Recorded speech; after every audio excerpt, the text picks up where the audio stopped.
Korupsi satu hal tercela yang sangat merugikan masyarakat.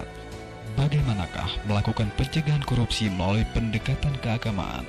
Ikuti program talkshow interaktif anti korupsi dalam pandangan agama Islam dengan tema pencegahan korupsi melalui pendekatan keagamaan. Isi materi yang akan disampaikan: pengertian korupsi, bentuk-bentuk korupsi, sanksi atau hukuman bagi koruptor menurut agama Islam dan Undang-Undang Peraturan Negara Republik Indonesia. Talkshow interaktif ini menghadirkan dua narasumber yang berkompeten, Anwar MD SH dari praktisi hukum dan advokat, Tengku Agus Wandi dari Dayah Ummul Fiqh Armada Kutablang. Ikuti acaranya di Radio Andita FM. Program talkshow interaktif anti korupsi dalam pandangan Islam ini dilaksanakan oleh Lembaga Memada Merajut Ukhuwah melalui peradaban, bekerja sama dengan Lembaga Mata Masyarakat Transparansi Aceh, Gerakan Anti Korupsi, dan didukung sepenuhnya oleh Logika, Local Governance and Infrastructure for Communities in Aceh.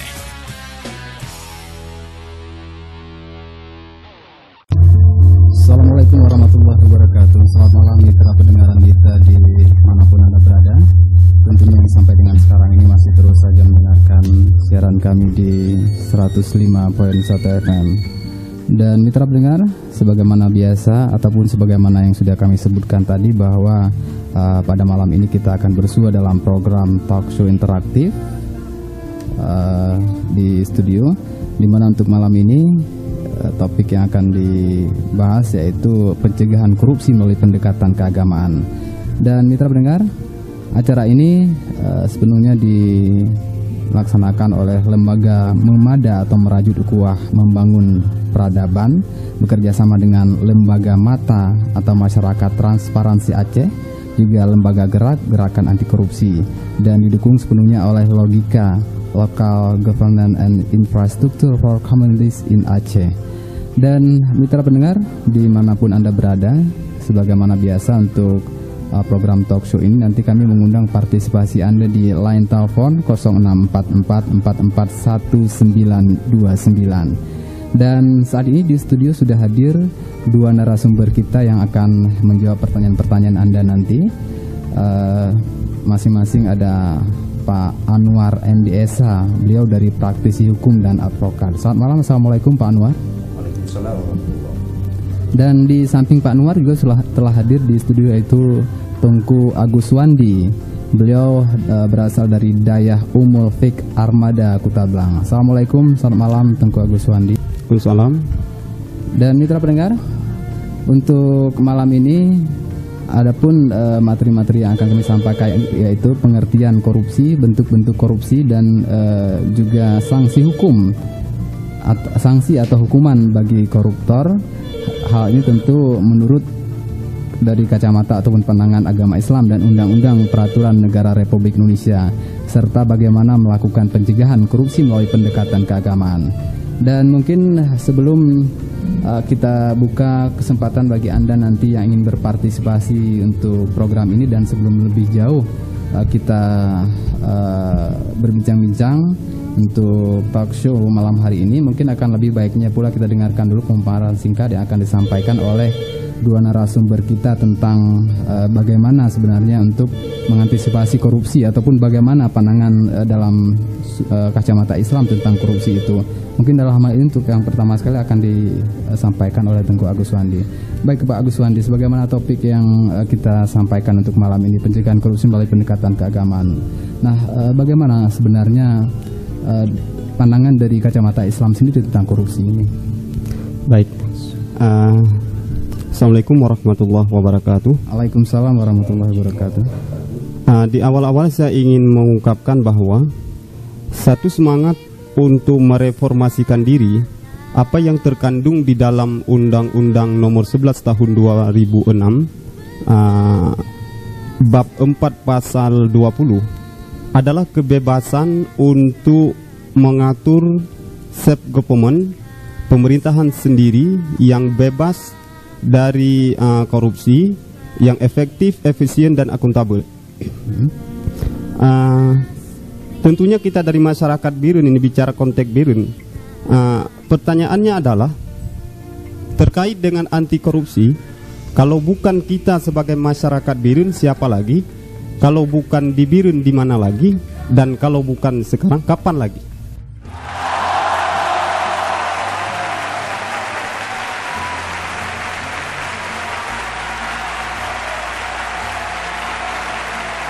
Nah, kita semua yakin bahwa semakin kurus dana yang terkorupsi, maka akan semakin gemuk dana untuk kesejahteraan rakyat. Kan seperti itu maksudnya.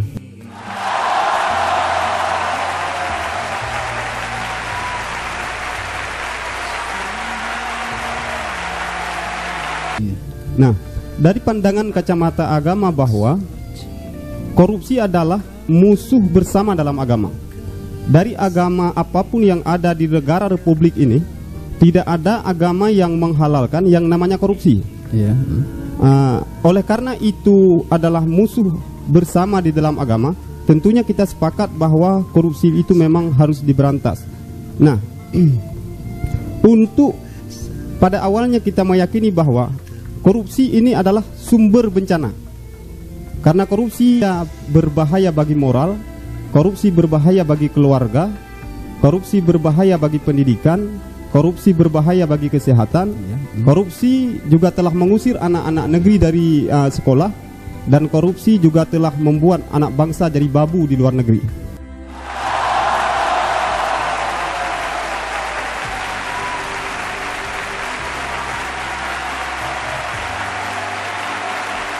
Betapa korupsi telah mendidik anak negeri jadi pencuri, betapa korupsi telah menjadikan orang-orang bangsa Republik ini harus tidur di bawah jembatan, dan betapa korupsi juga telah membuat melahirkan pria-pria tokek itu gampangnya kenewaknya. Yeah.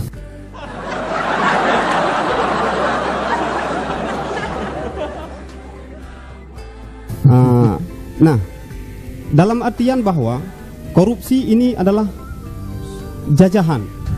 Dan koruptornya adalah, secara tegas saya bisa sampaikan, izinkan bahwa koruptornya adalah penjajah. Maka betapa korupsi telah menjajah dan mengusir anak-anak sekolah dari mendapatkan yang namanya kesejahteraan kehidupan. Karena hak mereka karena hak mereka terkorup seperti itu.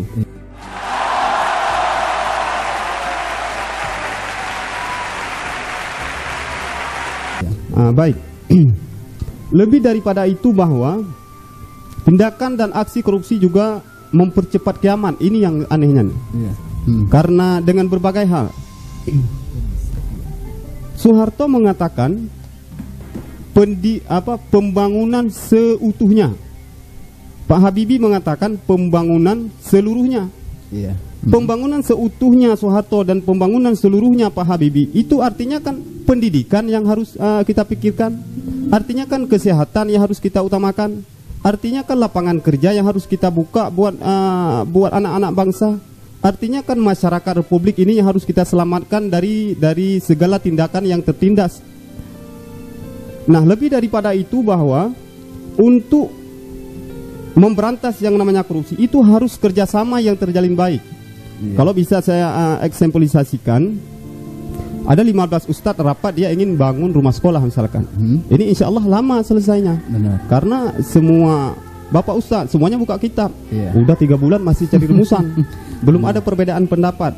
Tapi bayangkan kalau seandainya ada 2 ustadz, ada 2 kolongla, 2 teknokrat, 2 pejabat, 2 jenderal, 2 kopral, dia duduk di satu meja membicarakan soal rumah sekolah. Insya Allah ini rumah sekolahnya akan cepat selesainya. Karena ada ustadz yang buka kitab, ada konglomerat, ada teknokrat, ada pejabat, ada yang buka travel check untuk pendanaan. Ini yang selalu saya populerkan lewat mimbar-mimbar dakwah saya, bahwa all mean and all operation in one commitment.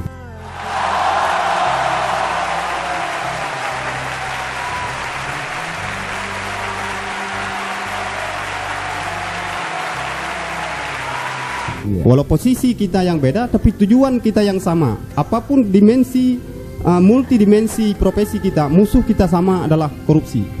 Artinya harus ada kebersamaan dalam memberantas ini, tidak memberatkan itu kepada satu pihak mungkin. Ini tanggung jawab kita bersama. Iya. Oke, baik, kita mungkin ke Pak Anwar MDS ini dari praktisi hukum dan advokat.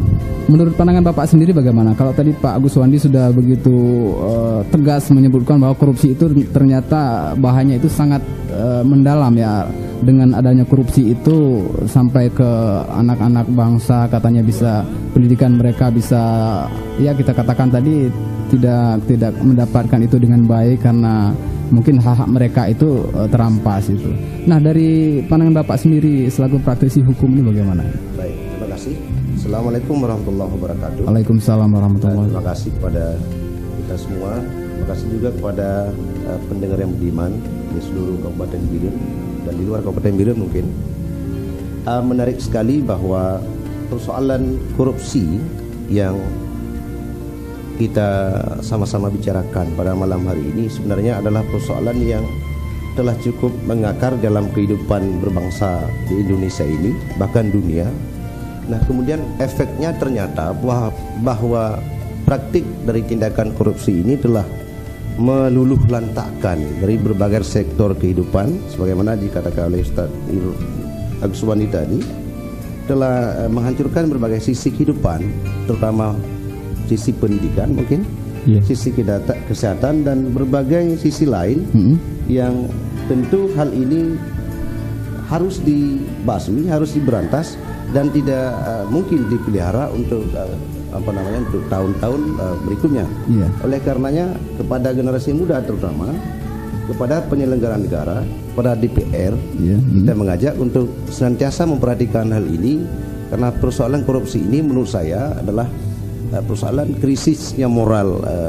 Pertama adalah krisisnya moral warga negara juga, kemudian juga krisisnya penyelenggara negara, krisis mental atau moral dari hampir seluruh aspek kehidupan, sehingga bahwa melihat persoalan korupsi ini seperti melihat sesuatu yang tidak ada yang tidak ada sesuatu yang tidak tidak bisa diobati lagi. Kemudian kami melihat bahwa korupsi ini adalah suatu musuh bersama, kita sepakat musuh bersama dari seluruh elemen masyarakat terutama di Aceh ini, supaya seluruh sumber kekayaan negara ini bisa diperuntukkan sebesar-besarnya untuk kepentingan rakyat. Saya kira demikian gitu. Terima kasih. Baik, kalau menurut Pak Anwar sendiri, ini kita ketahui bahwa korupsi ini sudah sangat merajalela ini Pak ya, di mana-mana, bahkan bukan hanya di lingkungan yang atas, kita bilang terkadang ini di lingkungan masyarakat kecil juga itu sudah tumbuh ini budaya-budaya korupsi ini. Sebenarnya faktor apa yang sangat menyebabkan ini terjadi? Kalau saya melihat faktor terjadinya korupsi ini, yang pertama kalau dari sisi agama kita sebagai muslim, saya kira adalah faktor kurangnya pemahaman terhadap agamanya. Kemudian pada sisi faktor pemahaman terhadap agama di Islam ini sebenarnya persoalan akidah, persoalan akidah. Kalau di sisi lain mungkin kita sebut adalah mental, moral. Ini boleh disebut sangat menipis, bahwa ketika seseorang tidak lagi dia takut sama Allah begitu ya, tidak takut, kemudian tidak senang dengan ibadahnya, maka praktik-praktik korupsi seperti korupsi ini adalah sangat mudah dilakukan. Seperti tidak merasa ada rasa takut ini ya. Kemudian dari sisi pendidikan kita juga, pendidikan di Indonesia ini adalah pendidikan yang hanya mengasah otak, tapi jarang menampilkan atau mengasah watak bagi kehidupan.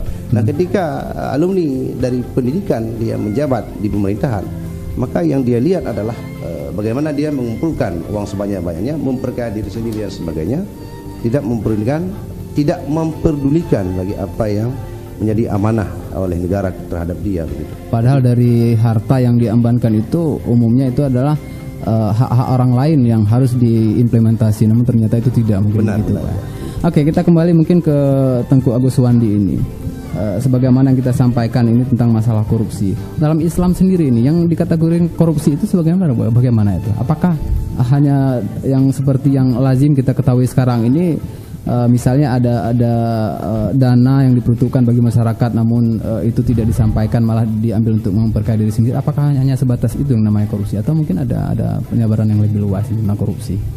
Baik, Di dalam kitab-kitab kuning gundul sebagai kitab jabaran dari Al-Hadis dan Al-Quran, ada banyak perspektif fuqaha Syafi'i yang mengungkapkan tentang masalah korupsi. Terkait dengan korupsi itu, yang pertama adalah yang mengakibatkan kerugian uang negara. Yang kedua, yang wewenang yang salah digunakan. Yang ketiga, karena suap menyuap. Itu di dalam kitab I'anatul Talibin Musannaf Said Abu Bakri. Dia menyebutkan apa itu suap menyuap, yang itu juga termasuk salah satu korupsi seperti itu. Suap menyuap itu adalah ma yubzilu liyuhkima bighairil haq. Sesuatu yang diberikan kepada hakim agar hakim memutuskan hukum secara tidak adil. Nah, ini salah satu korupsi. Yang kemudian juga termasuk hadiah atau gratifikasi kepada pemimpin. Pemimpin yang bisa menerima hadiah hanya Nabi, karena Nabi memang manusia yang maksum. Dan bawahan memberikan hadiah kepada atasan itu tidak boleh selain Nabi. Tapi itu kalau misalnya tidak ada keinginan apa-apa, hanya sebatas mungkin ucapan terima kasih, itu bagaimana, Tengku? Baik. Sebagai ucapan terima kasih, di dalam Said Abu Bakri, dalam literaturnya I'anatul Talibin itu ada literaturnya seperti ini. Wa hurima qabulul qadi hadiyataman la adatalahu biha qabla wilayatin. Seorang qadi diharamkan menerima hadiah dari orang yang tidak biasa memberi hadiah kepadanya sebelum dia berkuasa. Kalau dia sering memberi sebelum dia berkuasa, lalu sesudah berkuasa dia berikan, itu haram terimanya. Atau kana lahu adatan biha lakinnahu zada fil qadri. Atau sebelum dia berkuasa sering diberikan, tetapi saat jadi penguasa diberikan lebih. Saat belum kuasa diberikan 1 motor, ukuran 12 juta lah. Tapi begitu jadi Bapak Bupati, begitu jadi gubernur dan pejabat teras lainnya, diberikan 1 Innova.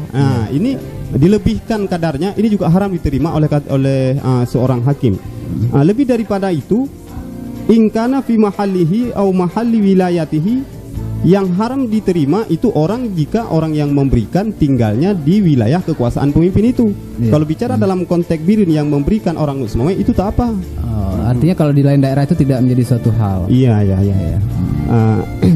Atau juga haram diterima seorang hakim, orang yang sedang berkasus dengan hakim itu, atau orang yang diprediksi selagi akan berkasus. Itu juga haram diterima hadiah. Identik dengan suap mungkin. Iya. Baik, seperti itulah kira-kira. Nah, kalau boleh saya coba sedikit menambahkan apa yang disampaikan Bapak Anwar tadi, bahwa kenapa korupsi itu bisa terjadi. Kan seperti itu. Nah, saya bisa menyebutkan salah satu di antaranya, di situ ada faktor konflik interest, benturan kepentingan. Benturan kepentingan itulah yang memanggil orang untuk melakukan korupsi. Kepentingan yang bagaimana ini? Misalkan katakanlah di pemerintahan, di situ kan ada meja mata air, ada meja air mata.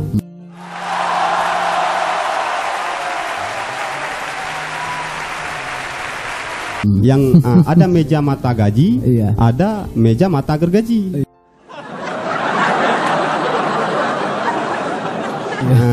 Gaji besar itu berarti meja mata gaji. Nah, orang untuk mendapatkan meja mata air, meja gaji itu akan melakukan berbagai pelobian, termasuk dengan cara suap nantinya.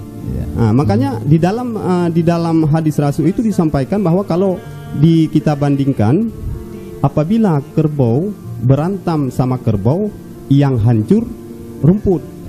Kalau pemimpin berantam sama pemimpin, yang hancur rakyat. Dua kekuatan besar beradu yang terimbasnya nanti ke yang kecil ini. Iya, makanya saya serukan lewat sini bahwa kita berharap kepada para kerbau itu agar tidak berantam.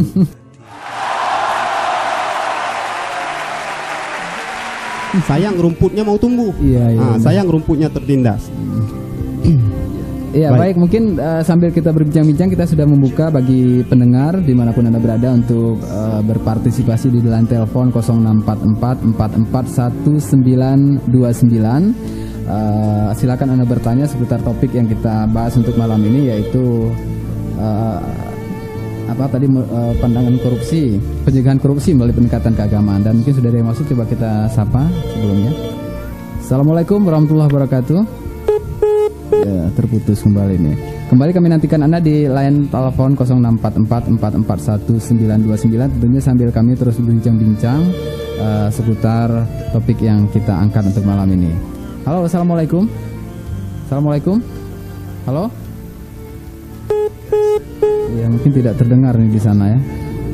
Kita informasikan juga buat pendengar bahwa Anda bisa mendengarkan suara kami lewat radio ya, walaupun kita berkomunikasi di sini kami. Halo, assalamualaikum. Iya, terputus kembali ini ya. Dan oke, mungkin kita bisa lanjutkan sambil kita menunggu kembali untuk mitra pendengar yang ingin berpartisipasi dalam program talkshow untuk malam ini. Nah, tadi halo, assalamualaikum. Halo, assalamualaikum. Waalaikumsalam warahmatullahi wabarakatuh. Dengan siapa, di mana Bu? Iya, ini dengan Andepa. Andepa di mana ini? Di seputaran Aceh Utara. Aceh Utara. Oh, iya. Jauh nih kan. Oke. Saya mau mengucapkan dulu assalamualaikum kepada kedua narasumber. Waalaikumsalam Iya. warahmatullahi. Ini sepertinya antara mahasiswa dengan dosennya ya. Iya. Gini Pak Anwar dulu nih ya. Iya. Pak Anwar. Sebelumnya saya juga berterima kasih karena Bapak sudah hadir dan sudah jadi narasumber ya. Jadi gini Pak, yang dinamakan korupsi itu dari tadi memang kita sudah ketahui. Nah, ini ada satu peristiwa misalkan ya Pak, ketika ada seorang dosen, ya dosen itu mengajar salah satu mata kuliah ya, katakanlah apa PTKN atau ketatanegaraan atau apa. Pada saat mengajar dia itu mewajibkan mahasiswanya untuk membeli diktat atau semacam modul lain. Ya, yang namanya mewajibkan berarti setiap mahasiswanya memang harus punya, harus punya. Dan katakanlah itu ada harganya berapa, itu satu buah diktatnya. Terus saya agak deg-degan juga ini. Iya, apakah ini termasuk korupsi ketika ada mahasiswa yang mungkin tidak sanggup atau tidak menyanggupi untuk membeli diktat tersebut. Padahal kalau kita kaji itu diktat itu bisa difotokopi. Nah kemudian lagi kalau mahasiswa itu tidak membeli diktat tersebut, maka dia tidak akan mendapatkan nilai E atau nilai A. Sanksinya ini ya? Ini sanksinya. Nah, bukankah itu sudah merupakan apa namanya penindasan? Padahal itu bisa difotokopi loh diktatnya. Iya kan? Padahal bisa difotokopi. Terus yang sebenarnya itu bisa diambil dari teman, tetapi tidak bisa ya. Nah, apakah yang ingin saya tanyakan, apakah itu sudah termasuk jenis korupsi? Nah, itu aja Pak. Oke, terima kasih banyak. Wassalamualaikum warahmatullahi wabarakatuh. Waalaikumsalam warahmatullahi. Kayaknya bagus sekali pertanyaan ini. Kadang-kadang satu hal yang kita anggap itu tidak menjadi korupsi, namun itu bisa dikategorikan korupsi. Namun saya juga tidak mengerti lebih jauh nih. Mungkin tadi Pak Anwar ya, yang lebih berkompeten untuk menjelaskan ini. Gimana Pak Anwar? Padahal tadi ini diktatnya itu bisa difotokopi, namun itu kewajiban dari pihak kampus mungkin harus membeli. Nah, padahal ada sanksinya. Oke, silakan. Terima kasih atas pertanyaannya dari saudara Syarif. Bahwa apa pertanyaan yang dari berbagai pertanyaan yang ditanyakan oleh saudara Anita tadi mengenai perilaku dosen yang seperti itu, kami mengira bahwa awalnya itu harus dipahami secara akademis sebenarnya, tidak dipahami dalam artian korupsi, bahwa di sana dari referensi yang ada mengenai korupsi, tindakan seorang dosen yang seperti itu belum dapat dikategorikan sebagai korupsi. Korupsi. Bahwa pemahaman mahasiswa yang mungkin keliru terhadap adanya modul, diktat dan sebagainya yang dibebankan oleh mahasiswa, sebenarnya ini adalah sesuatu yang kekeliruan mahasiswa sendiri, yang barangkali ini terjadi kekeliruan sehingga terjadi pertanyaan seperti ini. Oleh karenanya bahwa persoalan korupsi dari sisi praktik dosen seperti itu tentu tidak masuk sama sekali. Saya kira demikian. Tidak masuk ke korupsi ini ya.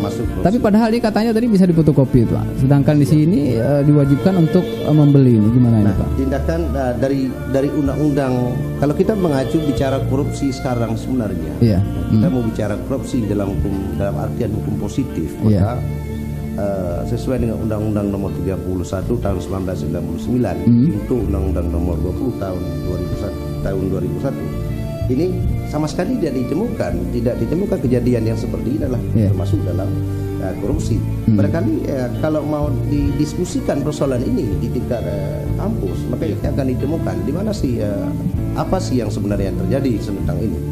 Karenanya barangkali sesuatu yang dianggap keliru oleh seorang mahasiswa terhadap hal ini, saya kira tidak pada tempatnya. Terima kasih. Iya. Oke, sangat menarik sekali pertanyaan tadi dan juga apa yang sudah disampaikan oleh Pak Anwar. Oke, mungkin sebelum kita ke Pak Tengku Agus ini, coba kita terima dulu mungkin untuk penelpon yang berikut. Halo, assalamualaikum. Halo, assalamualaikum. Halo, halo, assalamualaikum. Waalaikumsalam. Dengan siapa, di mana Pak? Marwan di Samalanga ini. Di Samalanga. Dengan siapa Pak? Marwan Samalanga Pak ya? Iya, silakan Pak Marwan. Halo. Halo, silakan Pak Marwan pertanyaannya. Iya, ya terima kasih. Saya bersyukur sekali ya bisa mendengar dialog yang seperti ini. Iya, terima kasih.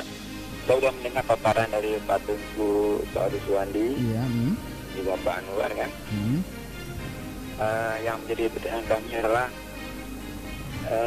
kenapa sudah kalau di Indonesia ini orangnya beragama Islam, terus kenapa juga kalau penerapan hukum Islam itu sendiri sangat lemah ya? Padahal di sini kita tahu bahwa orang Islam itu patuh terhadap hukumannya. Iya. Atau barangkali memang hukum yang diterapkan sekarang ini kurang disegani, kurang diakui, atau sifatnya tidak membuat jera pelakunya gitu. Iya. Nah, karena kita ketahui kan di negara-negara lain yang justru yang rakyatnya tidak beragama Islam, justru korupsi itu sangat kecil. Kenapa kita yang nah, kita kan jadi malu kan? Korupsi tinggi nih ya. Nah, demikian mohon tanggapannya itu lah. Ya, baik, terima kasih ini Pak Anwar di Samalanga tadi, Pak Marwan. Ya baik, tadi ada Pak Marwan juga ini di Samalanga. Ini Pak Marwan tadi menanyakan kenapa di negara kita ini yang notabene ini hampir semua ini masyarakatnya adalah penganut agama Islam, namun ternyata hukum Islam sendiri sangat lemah implementasinya ini. Dan mungkin tadi kalau memang ada penambahan dengan jawaban yang pertama tadi dengan di kampus tadi, ini dari sudut pandangan Islam sendiri itu bagaimana tadi? Baik, secara ringkas barangkali saya dapat menambahkan apa yang dilakukan di kampus yang seperti itu. Saya kira itu hanya strategi dosen untuk peningkatan keilmuan untuk mahasiswanya seperti itu. Cuma strategi itu yang dipakainya, dan saya kira juga kalau mahasiswa berprinsip bahwa ilmunya benar kuah lebih lemak bekahnya pun hanya kira-kira ilmunya tak dapat. Tapi karena kalau tadi misalnya si mahasiswa ini kurang biaya, dia mencari untuk fotokopi aja, ini gimana nih? Saya kira itu juga di kampus, soalnya saya juga ini Agus Wandi itu mantan presiden PEMA Universitas Al-Muslim tahun 2006-2007 ini. Juga lebih mengetahui dengan kondisi sistem proses belajar mengajar di Al-Muslim. Saya kira juga dosen tidak ada yang berprinsip bahwa memang diktat harus dibeli begitu. Karena kalau jika difotokopi juga akan menghabiskan dana yang setara itu kira-kira. Setara dengan itu ya. Oke. Baik, dengan pertanyaan yang kedua tadi bagaimana? Kenapa di daerah kita yang mayoritas Islam ternyata hukum Islam ini sangat lemah penerapannya ini? Baik. Terkait dengan masalah pertanyaan kenapa hukum sangat lemah, artinya kalau kita sandingkan kan pertanyaan seperti ini, di mana kesiapan kita untuk memberantas korupsi kan itu? Nah, jawabannya saya kira singkat saja, itu ada pada kesiapan toke. Kalau tokenya tidak siap, tentunya stafnya juga nggak siap. Nah, kalau toke sudah pada siap, tentunya juga akan ngekor gitu kira-kira. Baik, dalam hal ini kira-kira kalau bisa saya sampaikan bahwa terutama sekali bahwa masyarakat jangan masa bodoh dengan keadaan kondisi birun yang sedang jumun. Bahwa kondisi birun yang kaku, masyarakat jangan masa bodoh. Karena birun sedang sakit. Kita butuh orang-orang sehat untuk memimpin birun. Bicara sekonteks Nanggro Aceh Darussalam saat ini bahwa pengangguran di Nanggro Aceh itu sampai 19,86%. Yang buta huruf itu 17,8%, yang putus sekolah 55.000 per tahun. Kemudian penduduk miskin 26,42% dan kematian bayi setiap 1042. Ini kan artinya kondisi Birun menunggu masyarakat Birun untuk bereaksi. Nah, seperti itulah kira-kiranya. Ya, silakan. Di tingkat Birun kita sudah melakukan berbagai training, berbagai lokakarya, berbagai seminar, berbagai FGD Forum Group Discussion untuk konteks anti korupsi. Nah, itu terhenti di MAP dan itu jadi arsip kantor. Nah, itu kan artinya sekarang di mana kesiapan kita masyarakat untuk memberantas korupsi. Oke, kita kembali bagi Anda yang ingin kembali berpartisipasi di 0644 441 929 sudah kami buka kembali. Jadi sambil kami berbincang-bincang, Anda dipersilakan untuk terus dial ke pesawat penghubung kami tentunya. Dan tentu ada banyak hal yang akan terus kita perbincangkan seputar korupsi dari pandangan agama Islam tentunya. Dan kita coba terima kembali untuk berikut. Halo, assalamualaikum. Ya, terputus. Dan kita menantikan kembali atensi Anda di 0644 441 929. Nah, mungkin kita kembali ke pertanyaan tentunya masih seputar korupsi. Nah, kalau menurut Tengku Agus Wandi sendiri ini, dari masyarakat sendiri ini, dari masyarakat, pesan dari masyarakat, mungkin masyarakat sendiri ini bagaimana menginginkan tentang dalam pemberantasan korupsi ini menurut undang-undang?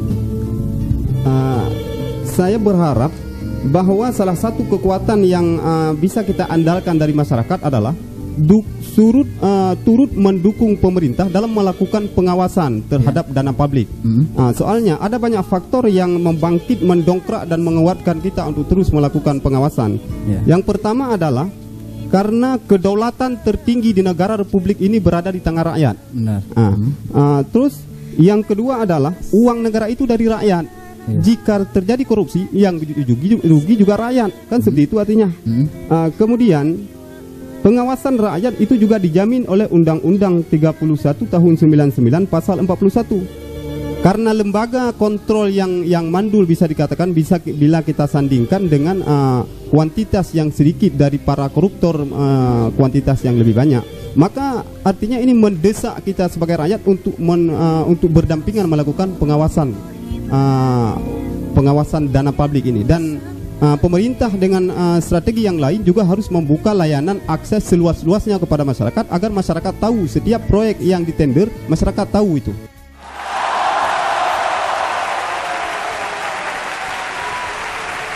Kalau tidak, bagaimana masyarakat akan melakukan pengawasan?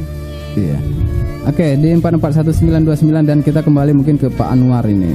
Nah, dengan apa yang sudah disampaikan tadi, menurut Pak Anwar sendiri ini, apakah dalam pencegahan ataupun undang-undang yang dibuat sekarang khususnya untuk mencegah korupsi terjadi ini, apakah di situ sudah cukup dilibatkan masyarakat dalam hal ini? Mungkin artinya masyarakat bisa menjadi pengontrol dalam melihat tindak tanduk dari pejabat ini sendiri. Apakah mereka sudah diberi kesempatan untuk bersuara? Baik, terima kasih. Bahwa barangkali kita coba kalau memisahkan ya antara korupsi dengan pencurian biasa begitu. Ternyata praktik korupsi ini adalah praktik yang dilakukan oleh orang-orang pintar yang perlakuannya itu adalah boleh disebut secara diam-diam, tetapi efeknya adalah cukup meluas begitu. Tapi kalau pencurian itu dilakukan secara terang-terangan, efeknya tidak begitu meluas, tidak besar. Ini yang sangat berat. Oleh karenanya pelibatan, saya kira kalau pertanyaan tadi mengenai pelibatan masyarakat dalam hal korupsi di Indonesia ini dari mulai kampus hingga masyarakat biasa sudah diberikan akses oleh pemerintah, oleh kita semua juga sudah begitu paham siapa sebenarnya bagaimana korupsi, tindakan pemerintah itu merupakan korupsi. Tapi yang terjadi juga bahwa ternyata di negara Republik Indonesia ini juga persoalan korupsi sepertinya juga tidak pernah tertutupi begitu, tidak pernah hilang di ini. Mungkin generasi kita ini adalah generasi yang dari mungkin generasi yang cukup lama yang sampai hari ini juga masih menduduki sudah regenerasi ini ya. Regenerasi gitu. Masih menduduki wilayah pemerintahan yang dimana bahwa praktik korupsi ini adalah sesuatu yang dia tidak perlu pelajari lagi, tetapi sepertinya sudah turun-temurun di pemerintahan. Oleh karenanya barangkali satu faktor penting ke depan adalah generasi kita ke depan, generasi yang diciptakan mulai lembaga pendidikan ini, lembaga pendidikan formal dan formal, non formal melalui daerah barangkali, untuk memastikan kemudian dia duduk di pemerintahan, apakah dia eksekutif, legislatif, dan yudikatif, yang dia punya batin, punya hati yang suci, kemudian takut dia untuk memutuskan mata rantai tadi ya. Untuk memutuskan mata rantai. Terima kasih. Oke, kami informasikan kembali kepada mitra pendengar. Jadi kalau Anda ingin berpartisipasi, mungkin bisa menggunakan sebaik mungkin kesempatan yang kami berikan tentunya selagi masih terlaksana program talkshow ini untuk 1 jam ke depan. Dan kita mungkin kembali ini ke Tengku Agus Wandi ini. Kalau tadi dikatakan bahwa sogok itu juga termasuk korupsi sebenarnya dalam Islam ini ya. Iya, iya. Ini sogok yang bagaimana ini ya? Yang pengertian lebih luasnya mungkin ini. Tadi kan ada definisinya dari ulama fikih Syafi'iyah itu bahwa yang dikatakan sogok mayubzilu liyuhkima bighairil haq. Sesuatu yang diberikan untuk mempengaruhi kebijakan hakim. Nah, kalau seandainya yang diberikan itu hadiah famili katakanlah sebagai abangnya atau apa, bukan kapasitasnya itu sebagai hakim. Nah, itu tak apa. Misalnya ini kita katakan tadi karena unsur pribadi itu saudara misalnya, terus tanpa sogok artinya tidak menggunakan uang ini ya. Pendekatan seperti ini itu bagaimana hukumnya? Ibnu Ziyad berpendapat bahwa sesuatu yang diberikan kepada yang namanya penguasa bermaksud itu untuk mempengaruhi kebijakan atau tidak, itu haram.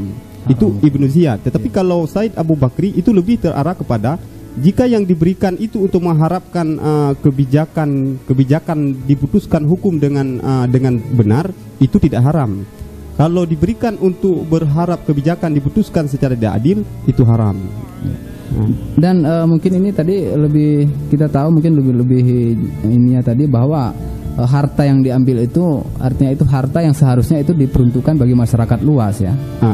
Dengan terjadinya korupsi itu akan merugikan masyarakat luas tadi ini. Iya. Namun bila tadi seperti sogokan misalnya atau apa, itu artinya itu kan tidak mengambil uang dari pemerintahan itu sendiri, hanya dari ini apakah juga bisa digolongkan korupsi? Iya. Ini berarti korupsi kebijakan namanya. Soalnya yang diberikan itu mempengaruhi kebijakan. Jika yang diberikan itu tidak mempengaruhi seorang hakim untuk memutuskan hukum, itu berarti bukan suap namanya. Tapi karena yang diberikan itu untuk mempengaruhi kebijakan, makanya dikatakan suap. Soalnya Said Abu Bakri ini punya referensi ini. Wala yaqdi li nafsihi. Seorang hakim tidak boleh memutuskan hukum untuk sendirinya. Kemudian tidak boleh hakim memutuskan hukum min aslihi untuk bapak dan ibunya, au far'ihi atau untuk anak-anak cucunya. Kenapa? Wa yaqdi li kulli minhuma ghairihi min imamin wa qadin ukhra. Apabila yang berkasus memang hakim itu terpaksa hakim itu dilengserkan buat sementara lalu dinaikkan hakim yang lain. Kenapa itu bisa dikatakan bisa diharamkan? Karena orang akan memandang bahwa itu tergolong dalam kolusi dan nepotisme seperti itu. Oke, menurut Tengku Agus Wandi sendiri dengan apa yang terjadi selama ini, apakah sudah cukup serius kasus korupsi ini di daerah kita yang dilakukan itu untuk menangani korupsi di daerah kita ini? Saya kira lembaga-lembaga yang ada pada saat ini yang eksis dengan isu korupsi sudah begitu solid untuk pemberantasan korupsi. Makanya di awal tadi saya katakan bahwa bersih birin atau tidak birin itu tinggal kita tunggu tokenya. Nah, itulah kira-kira fatal bagi masyarakat. Ya, baik mitra pendengar di 441-929 masih kami nantikan atensi Anda, dan tentu kami akan terus juga membahas topik yang diangkat itu pencegahan korupsi melalui pendekatan keagamaan yang mungkin selama ini bahwa korupsi ini oleh generasi berikutnya adalah sesuatu yang wajar begitu. Menurut saya yang pertama adalah kepada generasi muda, mahasiswa, pelajar, santri dan seluruh generasi bangsa, pada mereka semuanya dan juga kita sebenarnya awalnya adalah pemahaman terhadap korupsi ini, supaya dia mengerti bahwa korupsi itu apa. Nah, mengenai sehubungan dengan korupsi ini, barangkali pada pertemuan ini kami ingin sampaikan bahwa pertama, korupsi itu adalah korupsi yang berpusat pada kantor publik. Ya, ini dapat didefinisikan sebagai tingkah laku dan tindakan seseorang pejabat publik yang menyimpang dari tugas-tugas publik formal untuk mendapatkan keuntungan pribadi atau keuntungan bagi orang-orang tertentu yang berkaitan erat dengannya seperti keluarga, karib kerabat, teman. Pengertian seperti ini terlihat juga mencakup kolusi dan nepotisme. Jadi supaya orang atau siapa saja dia tahu dulu, dia artinya ada pendalaman materi dulu bahwa korupsi ada seperti ini. Ini banyak orang barangkali dia hanya mengucapkan kata korupsi, tetapi apa itu korupsi ini dia sendiri tidak tahu. Tidak tahu korupsi. Oleh karenanya kalaupun dia dilibatkan dalam hal anti korupsi ini, karena pendalaman materi tentang korupsi dan anti korupsi dia tidak pahami. Nah, yang kedua barangkali pengertian korupsi yang berpusat pada dampak korupsi terhadap kepentingan umum. Ini dalam kerangka ini korupsi dapat dikatakan telah terjadi jika seseorang pemegang kekuasaan atau fungsionaris pada kedudukan publik melakukan tindakan-tindakan tertentu dan orang-orang yang akan memberikan imbalan gitu. Ini termasuk dalam korupsi kepentingan umum. Kemudian yang ketiga, pengertian korupsi yang berpusat pada pasar. Ini juga adalah masuk dalam pengertian korupsi. Artinya yang saya sampaikan adalah pemahaman materi tentang korupsi dan anti korupsi kepada terutama LSM anti korupsi atau kepada pelajar mahasiswa ini harus benar-benar bisa dipahami.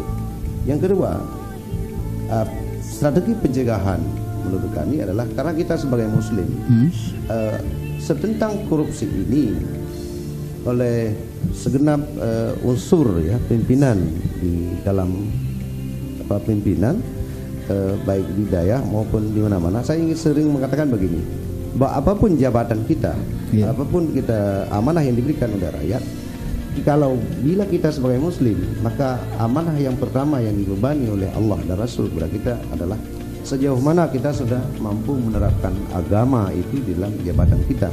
Nah, ini yang barangkali yang sangat penting. Oleh karenanya menggali materi-materi keislaman sebagaimana disampaikan oleh Tengku Agus Wandi tadi, supaya ini kemudian dipahami bahwa korupsi itu dosa besar. Oke, mungkin kita kembali ke Tengku Agus Wandi ini. Jadi mungkin biar lebih ini. Nah, dari sudut pandang Islam sendiri ini dengan pencegahan korupsi ini, bagaimana menurut Tengku Agus Wandi sendiri?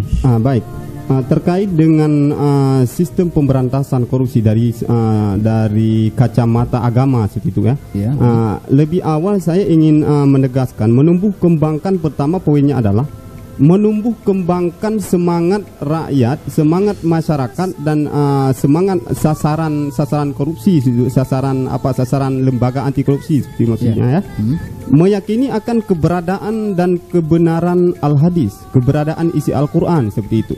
Kan ayat mengatakan, hadis mengatakan kullu lahmin nabata minal haram fanaru aulabih.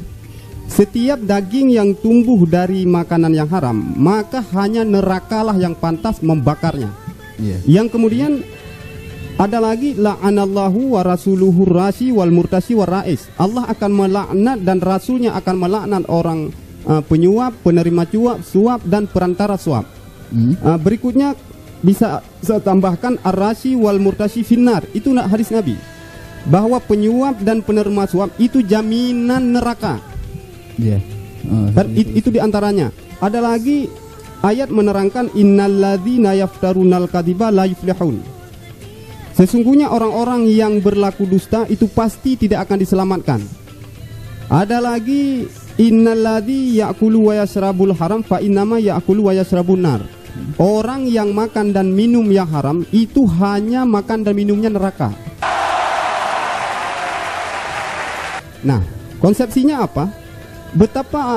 Betapa yakin orang akan kebenaran al-hadis dan kebenaran Al-Quran ini, ayat-ayat yang semacam ini. Dan kita bisa pastikan bahwa hanya Buddha, hanya Hindu, hanya Protestan, hanya Katolik yang tidak yakin akan kebenaran al-hadis dan Al-Quran. Lalu siapa kita sebagai orang Islam dengan kesucian ayat itu? Nah, kalau orang sudah yakin ini, tentunya refleksinya ini akan terpimpin oleh yang namanya iman. Kan ada ayat lagi, la yazni zani hina yazni wa huwa mu'min. Seorang penzina tidak akan pernah mau menzina jika saat mau berzina dia itu beriman. Wala yasruku sariku hina yasruku wa huwa mu'min. Seorang pencuri tidak akan mau mencuri jika saat mau mencuri dia itu beriman. Artinya kendala dan kendali utama dalam konsep ini adalah iman. Betapa tebal imannya, maka sebegitu teballah dia akan menjadi kendala dan kendali di dalam anti korupsi ini. Nah, ini strategi satu. Baik. Namun ini juga sering kita dapati ini malah bagi mereka yang terkadang mengerti ini secara lebih dalam agama, namun di situ juga sering terjadi ini kasus korupsi ini. Bagaimana ini? Kenapa bisa terjadi seperti ini? Saya kira itu juga tidak berlebihan kalau kita sandingkan dengan kan di negara Republik ini ada juga penegak hukum seperti itu. Penegak hukum itu bermodal senjata, bermodal macam senjata lah. Kan kadang-kadang sekali pencuri juga bisa mencuri di Polres seperti itu. Itu berarti pencuri hebat itu artinya kan.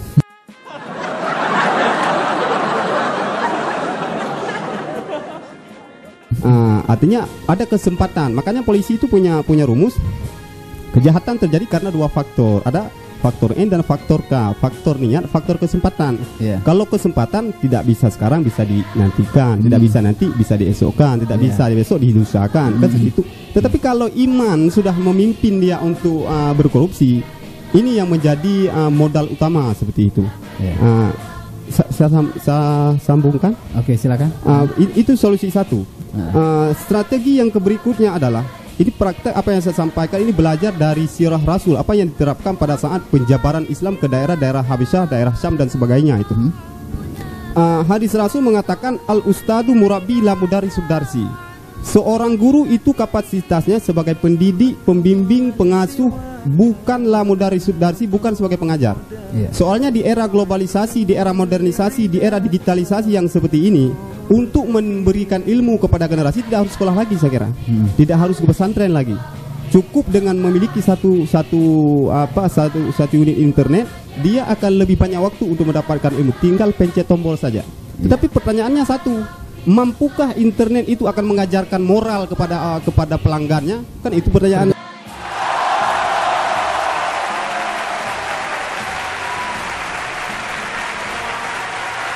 Tentu dari si pengguna tadi ini mungkin. Itu artinya apa? Kapasitas guru, dosen, ustadz, kiai yang ada pada saat ini, anak didik dan anak asuhnya itu dibimbing, dibina, bukan diajarkan. Karena ada Profesor Dr. Clark, dia pernah mengungkapkan bahwa tahun 2030 itu puncak ilmu. Dia mengatakan bahwa tahun 2030 itu akan ditemukan mesin nikel ijogato, mesin yang bisa ngajar. Itu artinya apa? Dosen, guru, ustadz, kiai itu tahun 2030 bakal bangkrut itu.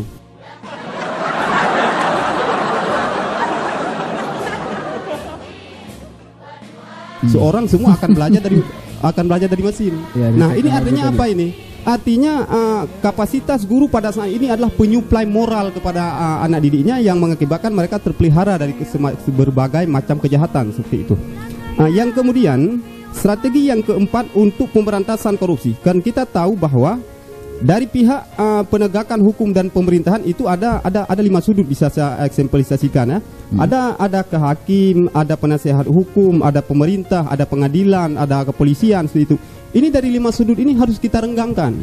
Kalau ini tidak mampu kita renggangkan, maka yang ada hanya banjir pengadilan, tapi keadilan tidak ada.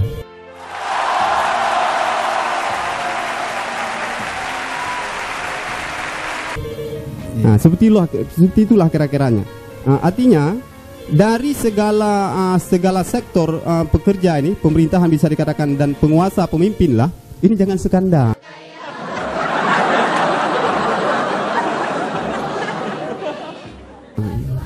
Artinya kalau bisa contohkan bagaimana manajemen sebuah masjid itu, kalau imam masjid ayahnya, bendahara imam masjid istrinya, ketua panitia pembangunan masjid anak lakinya, bendahara panitia anak perempuannya, sampai yang pukul beduk aja harus engkongnya.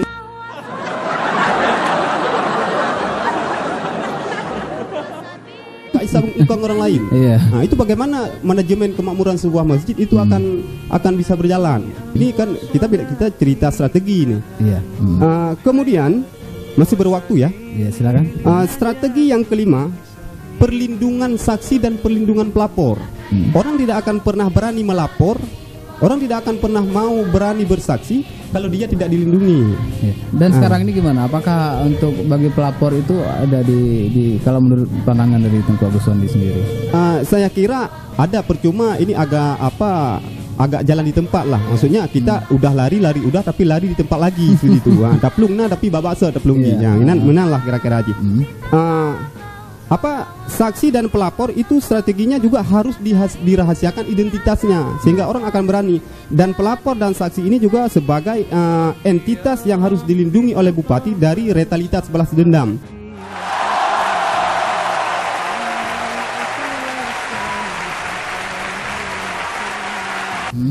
Melalui berupa pengasingan lah, berupa mutasi lah, berupa pemecatan lah, dan lain sebagainya. Sehingga orang akan berani untuk melapor setiap ada tipikor. Yang keenam, masih berwaktu ya.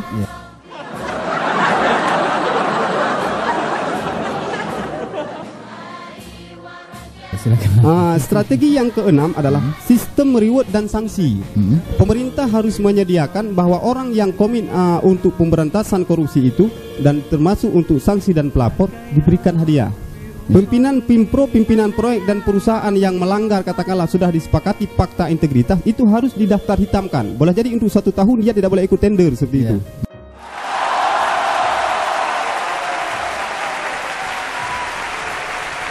Ini sebagai ada sanksi yang tegas ya. Ada sanksi yang tegas. Lebih daripada itu, pemerintah juga harus membayar insentif pekerjanya tepat waktu. Bagaimana kalau honor guru, honor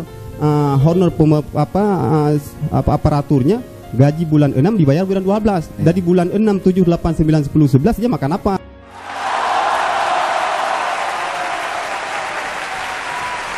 Padahal sehingga, mau tidak mau dia tetap perlu kebutuhan ini. Perlu kebutuhan. Ini sebagai salah satu strategi penganggaran itu harus tepat waktu, dan ini kapasitasnya ada di PR. Seperti itulah kira-kira. Halo, assalamualaikum. Halo, assalamualaikum. Waalaikumsalam. Dengan siapa, di mana? Ini dengan Vira, Pak, di seputaran Biren. Iya, silakan Vira. Jadi Pak, pertanyaan saya singkat aja sama Pak Ustadz ya Pak. Lebih bagus Pak daripada Islam, orang yang tidak tahu sama sekali korupsi, tapi dia melarang orang untuk melakukan korupsi, dibandingkan dengan orang yang memang sudah tahu korupsi itu apa sampingnya, tapi dia tetap melakukannya. Nah, padahal kan Pak, dalam segi Islam, kadang-kadang seorang pemimpin itu menyatakan pada anak buahnya, jangan kamu melakukan korupsi, padahal dia sendiri melakukan korupsi. Bukankah itu Pak perkara kita? Itu aja Pak. Assalamualaikum. Waalaikumsalam warahmatullahi wabarakatuh. Nah, ini tadi ada pertanyaan ini, katanya ini malah banyak sekarang orang yang mendengung-dengungkan agar tidak melakukan korupsi, dia sendiri melakukan korupsi, dan dampaknya hal ini korupsi itu akan terus merajalela karena dari atas sendiri tidak ini begitu tadi, lebih kurang masukan dari ini gimana nih menurut mungkin Pak Anwar ya. Terima kasih. Kalau menurut saya yang supaya barangkali korupsi ini tidak makin terjadi di Aceh ini terutama, dan mungkin kalau kita mau berpikir Kabupaten Biren, sebenarnya telah dikatakan tadi tokenya ya. Artinya agar toke atau bupati Kabupaten Biren itu mampu menunjukkan keteladanan bahwa di Kabupaten Biren di era pemerintahannya itu sama sekali tidak ada korupsi. Dia berani melakukan tindakan-tindakan tegas, sanksi tegas terhadap bawahan yang memang melakukan korupsi. Dan baru-baru ini kita, dan mungkin kemarin atau hari ini kita membaca di koran bahwa Bupati Biren sedang mendata bahwa ada disinyalir ada korupsi di Kabupaten Biren ini, di tubuh pemerintah Kabupaten Biren, dan beliau akan mengambil tindakan tegas. Saya ulangi bahwa uswatun hasanah atau keteladanan dari pemimpin itu akan dituruti oleh bawahannya. Kami kira begitu. Ya, artinya kesimpulan ini pemimpin itu sendiri harus lebih komitmen dengan aturan yang di. Ya. Oke, di 4419929 mungkin ada yang ingin bertanya kembali karena waktu sudah semakin singkat. Untuk kita bisa terus berbincang-bincang dalam program Talkshow Interaktif malam ini. Halo, assalamualaikum. Dengan siapa di mana? Saya dengan Fitri di Matang. Iya, silakan Fitri. Nah begini Pak, saya ingin menanyakan kenapa sih korupsi itu bisa mendarah daging dan menjadi budaya di Indonesia? Bahkan bukan hanya dari tingkatan yang atas seperti pihak pemerintahan yang duduk di kursi yang tinggi, namun korupsi itu sendiri sekarang pada saat ini malah terjadi di aparat-aparat yang rendah, bahkan di tingkat pendidikan pun itu banyak terjadi seperti siswa ataupun mahasiswanya yang korupsi. Salah satu contoh misalnya mahasiswa ataupun siswa mengatakan kepada orang tuanya bahwa harga buku yang disuruh beli oleh pihak sekolah ataupun kampus itu harganya sekian, namun waktu di rumah mereka mengatakan harganya lebih dari sekian. Apakah itu bisa digolongkan dalam korupsi? Nah, kenapa hal itu bisa terjadi di Indonesia saat ini, bahkan di lingkungan pendidikan? Dan yang kedua, yang saya tanyakan, mengapa Indonesia yang notabene negara yang dikenal sangat religius dan mayoritasnya masyarakatnya beragama Islam, bahkan di Nangro Aceh Darussalam itu sendiri rata-rata semua masyarakatnya beragama Islam, cuma segelintir orang aja yang non Islam. Menjadi negara yang terkorup di dunia lah ya, kalau nggak salah itu peringkat ketiga. Sedangkan negara-negara sekuler yang saat ini mengabaikan agama justru berhasil menekan tingkat korupsi hingga pada tingkatan yang paling minim. Kenapa hal itu bisa terjadi? Ya, kenapa negara kita tidak bisa begitu? Oke, terima kasih nih Fitri. Iya. Assalamualaikum. Ya, tadi kalau kita berbicara masalah korupsi ini di kalangan ya atasan kita bilang tadi, ternyata ini sampai ke hal-hal kecil nih tadi. Artinya ke perorangan sendiri ini sudah seperti dikatakan oleh Fitri tadi. Ini apakah misalnya dengan tadi ya kita katakan membeli sebuah barang namun disampaikan tidak dengan harga sebenarnya, ini apakah juga termasuk korupsi ini? Baik, saya kira ini saya bicara konteks keagamaan ya. Sebagai satu ketegasan saya kira bahwa penetapan hukum itu harus lewat analisa fenomenologi seperti itu. Jangan terka-terka, jangan sambil hening cipta, jangan hasil mimpi seperti itu. Oleh karena itu, karena hukum Islam yang identik dengan ketentuan dan ketetapan Allah itu jangan sembarangan dan jangan sembrono pada mendeduksikannya. Dan Islam juga telah menggariskan aturan ketat standar cara untuk penetapan hukum. Kalau bahasa kanak-kanak dulu, BMN moh-moh, BMN pipit bak penetapan hukum.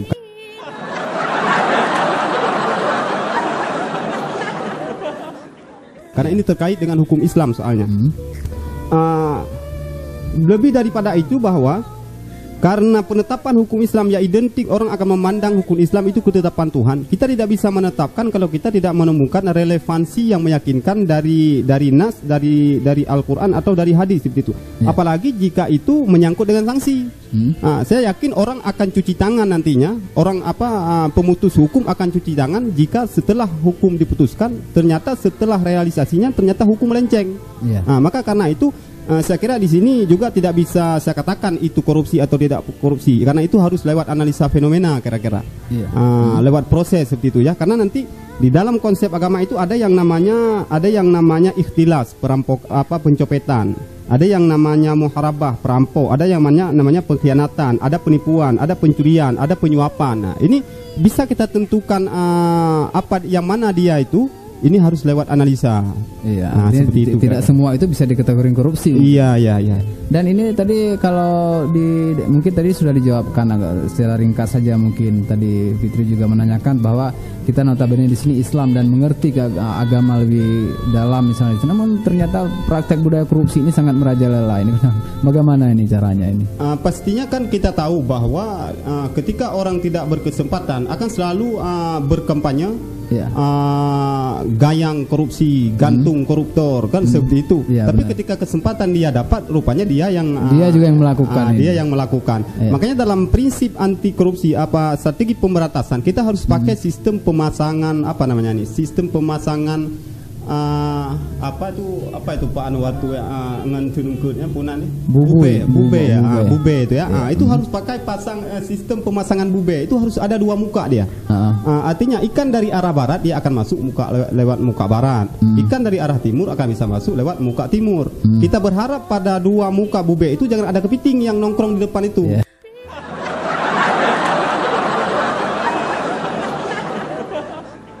Artinya dia nggak masuk, ikannya nanti juga nggak mau masuk. Nah, makanya dalam konsep ini bahwa kita berharap tidak ada, dalam konsep pemberantasan korupsi tidak ada kambing-kambing yang berbulu domba di dalam konsep ini.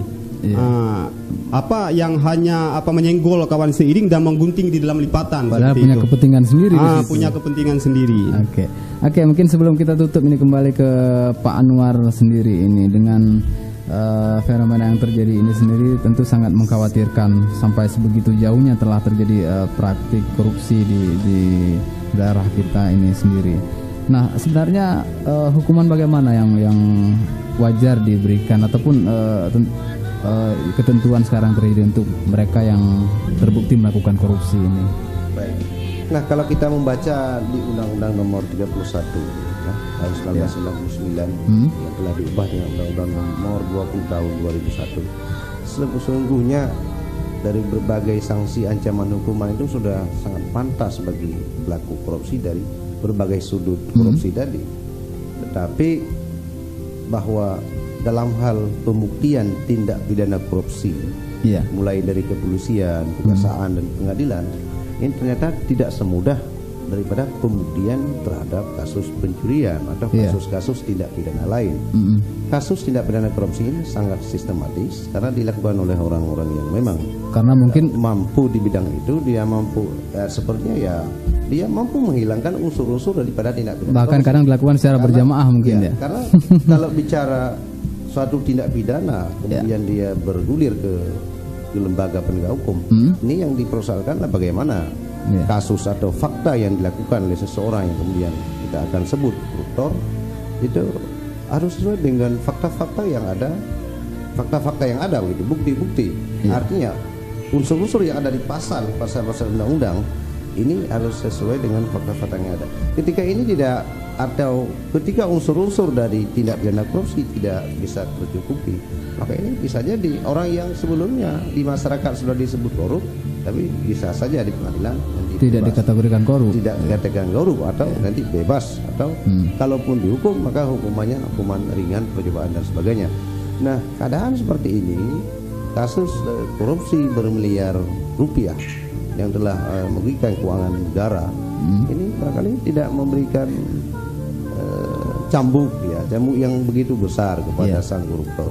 Oleh karena ditambah lagi bahwa persoalan pembuktian dalam hal korupsi ini sangat sulit begitu. Oleh karenanya kita menghimbau barangkali kepada para kepolisian, kejaksaan dan juga seluruh unsur, juga pengadilan dan seluruh elemen masyarakat, tentunya pemerhati anti korupsi ini, agar memahami betul apa sih unsur-unsur dari tindak pidana korupsi misalnya yang merugikan negara, suap menyuap yang kita katakan tadi, gratifikasi, pemerasan, kemudian penggelapan dalam jabatan dan sebagainya. Ini benar-benar dipahami unsur-unsurnya, karena secara positif kalau ini sudah bergulir ke pengadilan, sampai di sana itu adalah pembuktian, bukan lagi apa yang disebut orang di luar gitu. Karena di Indonesia ini masih berlaku azas praduga tak bersalah. Demikian. Terima kasih.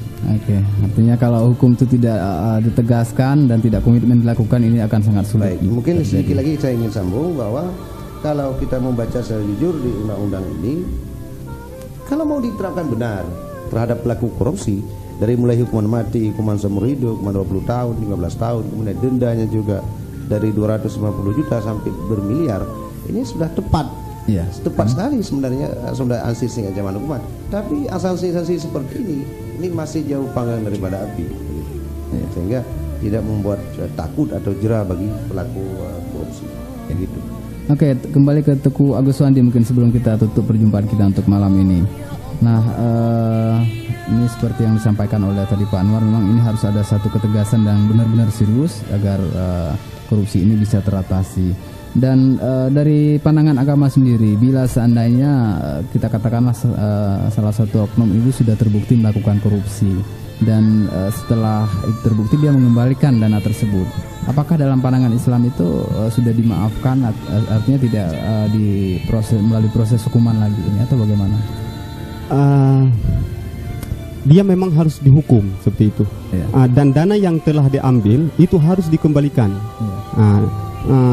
Kira-kira kalau bisa saya tambahkan terkait dengan masalah penegakan hukum ini, agar masyarakat terpanggil untuk mengekori kita, ini harus universal, harus komprehensif, secara berkala, berkesinambungan dan secara periodik seperti itu. Untuk apa itu? Untuk mendongkrak legitimasi hukum sebagai penyelamat rakyat dari berbagai kejahatan yang menjerat jeritan rakyat, dan itu juga juga untuk menghilangkan ketidakpuasan rakyat akan keadilan serta untuk menutup terjadinya strict justice seperti itu, keadilan jalanan.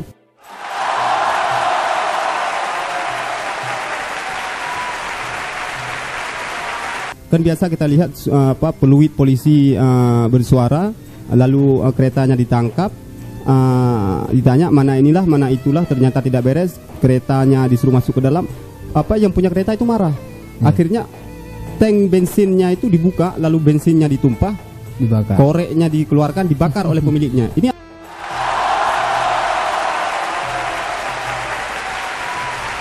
apa? Sebagai tanda ketidakpuasan rakyat akan keadilan seperti itu.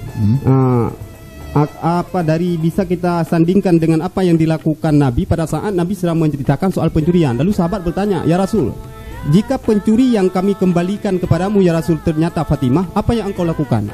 Jawaban Nabi sederhana saja, "Innamad damu yusawini wa Fatimah." Hanya darah yang menyamakan saya dengan Fatimah. Seperti itu kira-kira. Makanya penegakan hukum itu harus secara universal seperti itu. Tidak memandang keluarga atau tidak memandang. Terkait dengan apa itu hukuman, ulama fikih yang melakukan mengambil penalarannya adalah satu ketegasan sikap ulama fikih Syafi'i yang penalarannya ditularkan ke dalam kitab Kuning Gundul, beradas dari hadis-hadis yang dirawi oleh Imam Ahmad bin Hambal, Imam Bukhari, Imam Muslim, Abu Daud, Imam Malik dan Imam Turmuzi. Diterakan di dalam kitab I'anatul Talibin Mughni Bughiyatul Mustarsyidin itu, sanksi kepada koruptor itu berupa takzir, tindakan yang memalukan. Sejak kira-kira potensi korupsi itu hanya membahayakan, potensinya rendah, itu pada tingkat menasihati dan menegur. Tetapi jika potensi korupsinya itu membahayakan eksistensi negara, itu sampai kepada penjara, dera, hukuman mati, pacang dia di simpang 4, bagaimanalah. Dan itu sepenuhnya wewenang untuk sanksi kepada koruptor, itu sepenuhnya menjadi wewenang hakim, menjadi wewenang pemerintah seperti itu. Tidak ada pihak lain yang bisa melakukan intervensi. Baik mitra pendengar dimanapun Anda berada yang masih terus saja stay tune di 105.1 FM. Kiranya sampai di sini pula bincang-bincang kita untuk malam ini, dan mungkin sebelum kita tutup acara ini ada penutup yang akan disampaikan Pak Anwar sendiri atau Tengku Agus Wandi? Ya, mungkin Tengku Agus Wandi. Saya kira sebagai penutupan hanya sedikit dengan pesanan kepada siapapun yang standby di 105.1 FM Andita Rasisonia ya. Saya pesankan kepada saudara-saudara kita yang ikut standby di frekuensi ini supaya kita seiring langkah walaupun tidak sebahu untuk komit dan eksis mendukung program-program lembaga anti korupsi untuk menuju BIRN yang bersih. Yakinlah bahwa BIRN memang sedang sakit, dibutuhkan orang-orang yang sehat untuk mengelola BIRN. BIRN memang sedang kotor, dibutuhkan orang-orang yang bersih untuk membawa ke BIRN, untuk membawa BIRN kepada apa yang kita tunggu seperti itu.